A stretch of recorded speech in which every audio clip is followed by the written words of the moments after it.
I was completely taken aback when my husband Jonathan suggested out of the blue that I should move back to my parents' house, even though they were already living with us. His sudden declaration left me speechless. He seemed to think he was being perfectly logical, though, and with a blunt tone, he asked, "Do you have a problem with that?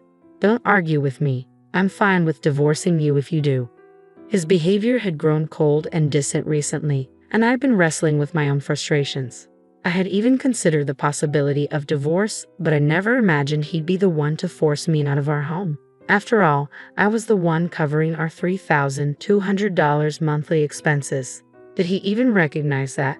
As I stood there in disbelief, he grew more agitated and demanded, "Leave this house now. My parents won't feel comfortable with you here." I couldn't understand why I was suddenly the one who had to go, but in that moment, I agreed. "Fine, I'll take all my things with me," I replied. He seemed satisfied with my compliance and, without another word, said, "Then do it," before walking away. Without hesitation, I contacted a store to sell my belongings. My name is Betty, and I live with Jonathan, who's 3 years older than me. We met through mutual friends, and what started as a casual introduction turned into an entire day spent together. Jonathan had shared his dream of becoming a voiceover artist, and I was drawn to his deep, soothing voice. I've always been fond of such tones. He must have felt the same connection because we exchanged numbers and began planning more outings. Before long, we were in a relationship without ever formally discussing it. At the time, I had just graduated from college and started my career. Dating someone with more life experience like Jonathan felt exciting. My friend Laura voiced concerns about our age difference, but I brushed it off. "It's only 3 years," I told her, and I genuinely liked Jonathan. Feeling confident in his affection for me, Laura eventually came around, trusting my judgment. Jonathan and I had been together for 2 years when he brought up the idea of marriage. I had already told my parents about him, including his age, and they were eager to meet him, hopeful about our future together. I often wondered when he would propose, and in typical Jonathan fashion, it happened during one of his regular visits to my apartment. We were just lounging around, enjoying each other's company. It wasn't the most romantic setting, but it felt right for us.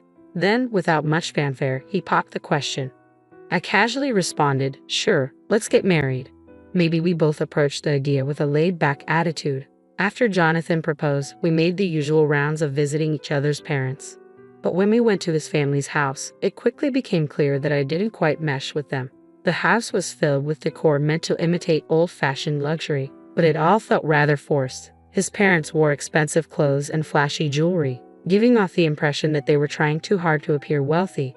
It was clear our tastes and values were different, and I doubted we'd ever truly get along. During the visit, Jonathan's mother even made a hurtful comment about my appearance. I was stunned by how the family of the man I intended to marry could behave that way. But in the end, I reminded myself that I was marrying Jonathan, not his family. We were set to start our own lives together, and if I didn't enjoy being around his parents, I could always limit my time with them. With that thought, I decided not to let it bother me too much. After our wedding, as we settled into our new condo, I began to notice that Jonathan seemed distracted.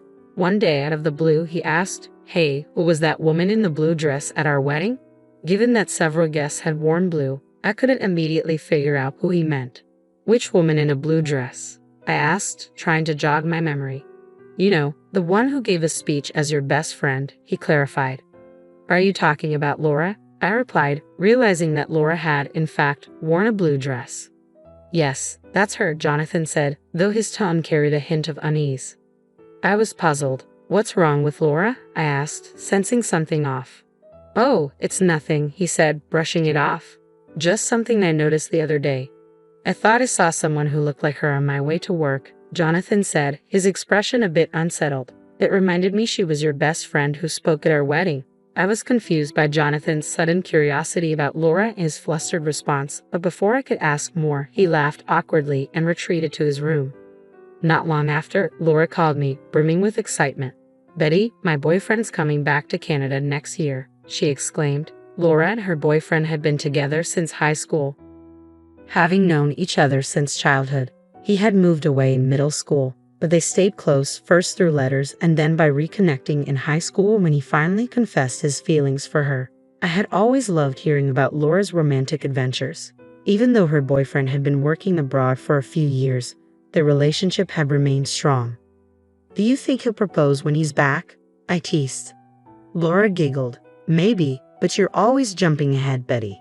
"Well, if he does, make sure to invite me to the wedding," I joked. "I'll expect another heartfelt speech like the one you gave at mine." "Oh, of course," Laura said, laughing. "But don't set the bar too high." We both chuckled, sipping our tea and enjoying the familiar comfort of our friendship. Laura had always been there for me, and I for her, sharing our lives and supporting each other through any struggles. Around this time, though, I began noticing some changes in Jonathan's routine. He started coming home later and later.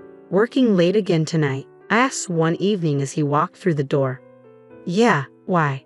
Do you think I shouldn't work?" he snapped, a defensive edge in his voice.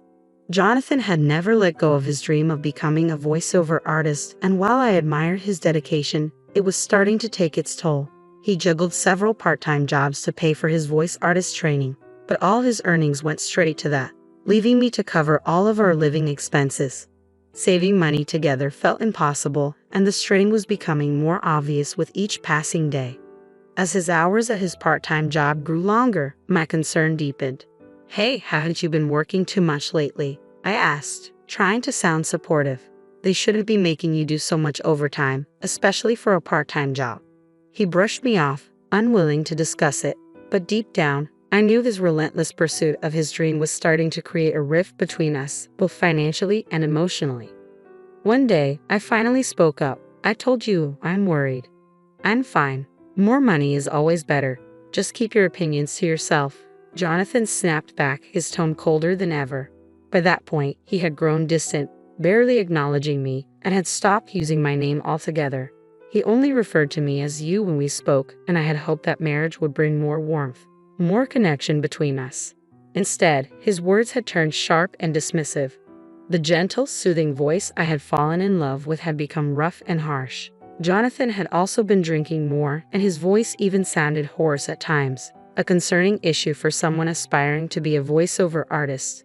Yet he showed no interest in discussing his health or making any changes. Conversations with him became rare, and eventually, he started avoiding me completely, even when we were in the same room. Amidst all of this, Laura called me, saying she had something important to discuss. I was eager to meet up, desperate for a break from the tension at home. We decided to meet at a cafe, and when we arrived, Laura carefully chose a booth with a clear view of the counter and staff. "You picked this spot on purpose?" I asked, noticing her cautious demeanor. "Yes," she replied, her expression serious. "I want a place where the staff can see if there's someone suspicious around." "A suspicious person? Is that what you wanted to talk about?" I asked, growing concerned. Laura nodded, her face tight with worry. She explained that ever since she left her job a month ago, she had felt like someone was following her.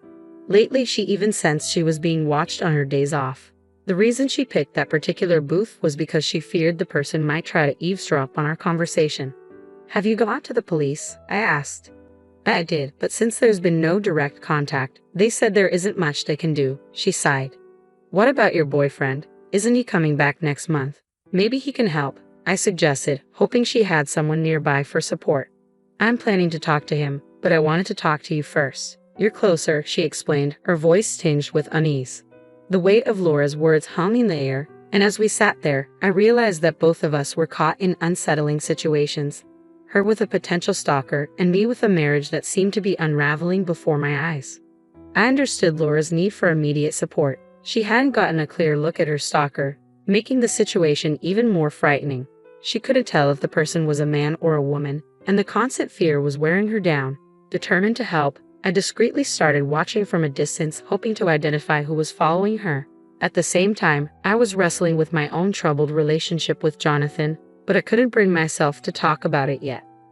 Then, I made a shocking discovery.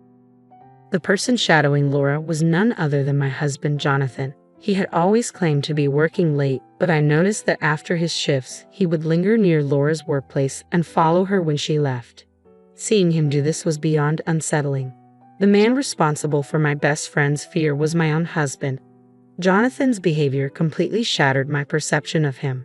The man I had once loved, the one I thought I knew, now seemed like a stranger. That disturbing grin he wore as he followed Laura chilled me to the bone, and the love I had once felt turned to ice. I knew I had to tell Laura the truth. I urged her to move immediately for her safety.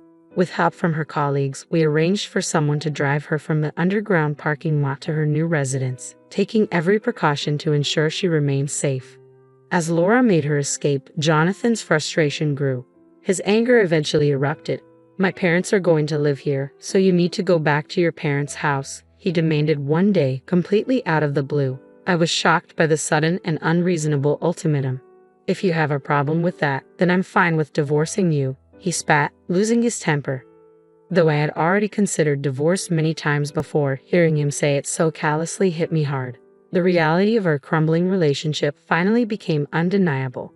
I couldn't believe Jonathan thought he could just kick me out of the home I was paying for $3,200 a month, every single month.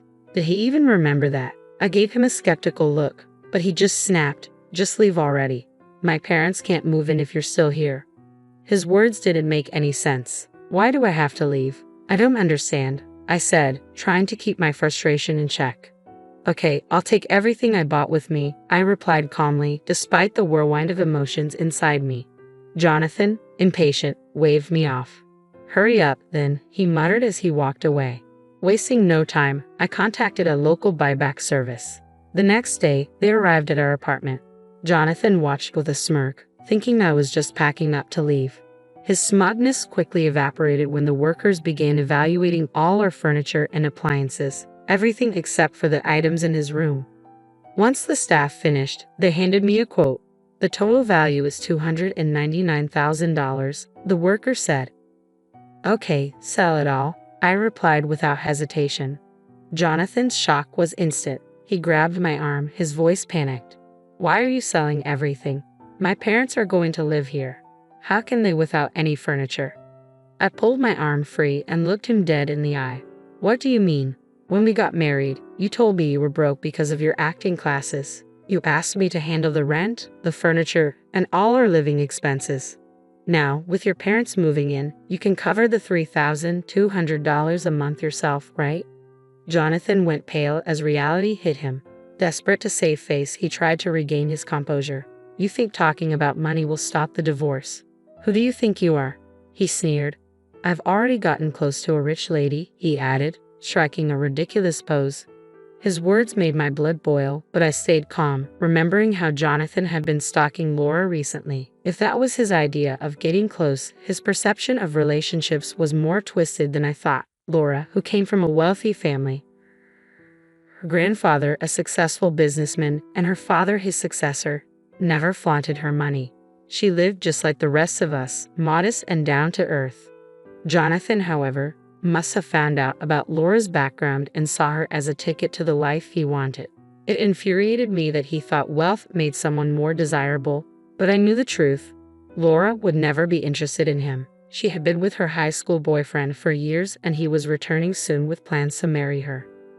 Jonathan's delusions would crumble soon enough, and I wasn't going to be around to witness the fallout. When I mentioned that Laura felt uneasy because someone had been stalking her, Jonathan was taken aback. He was shocked to hear that Laura found him creepy and that they weren't as close as he believed. "I always walked Laura home," he protested defensively. "You're lucky I didn't call the police," I shot back, my tone sharp. "But I didn't know she had a boyfriend." "He's been away. She picked me over someone she doesn't know," Jonathan insisted, trying to justify his misunderstanding of their relationship. "They've been writing letters since they were kids and talk almost every day. Unlike you, who only has part-time jobs, her boyfriend is successful. Even her dad likes him," I pointed out. Jonathan's expression turned profoundly sad as the reality of the situation sank in. It was clear that his fantasies about forming a relationship with Laura were just that, delusions. As the movers arrived to take our belongings, Jonathan seemed somewhat relieved. "I guess you're all I've got now. You'll always support my dream of becoming a voiceover artist, won't you?" he asked, attempting to appear unfazed. I met his gaze with steely determination. "Sorry, but I've already begun divorce proceedings. From now on, we should communicate through our lawyers," I said coldly. Thinking I still had feelings for him, Jonathan clung to me. "Don't say that. Haven't we been getting along all this time?" "We've been getting along ever since you discovered that my best friend, Laura, is wealthy. You've become distant and started spending time with her right after our wedding. I realize now that I made a mistake," I continued, my voice steady. Jonathan broke down in tears, and despite being older, his childish weeping only made him less endearing to me. I could no longer bear to be near him. "Enough," I snapped. "I've also informed your Uncle Uncle about the divorce. You know he's a tough man. Well, he's decided to work for him, which means I can no longer support your voiceover dreams. You barely practice as it is. It might be time to accept reality and stay away from Laura. If you don't, I'll call the police."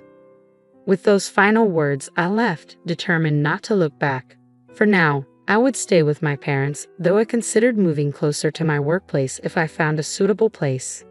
Meanwhile, as expected, Jonathan ended up working for his uncle, and his parents, who had plans to rely on him financially after his marriage to Laura, also moved in with him, all of them now working for his uncle. It seemed that exploiting others was a family trait. I felt a wave of relief wash over me as I escaped that toxic environment. Age wasn't the significant factor. I vowed to be more cautious in choosing my next partner. On a happier note, after settling things with Jonathan, Laura invited me to her wedding. She introduced me to her long-term boyfriend, and I genuinely wished them both happiness.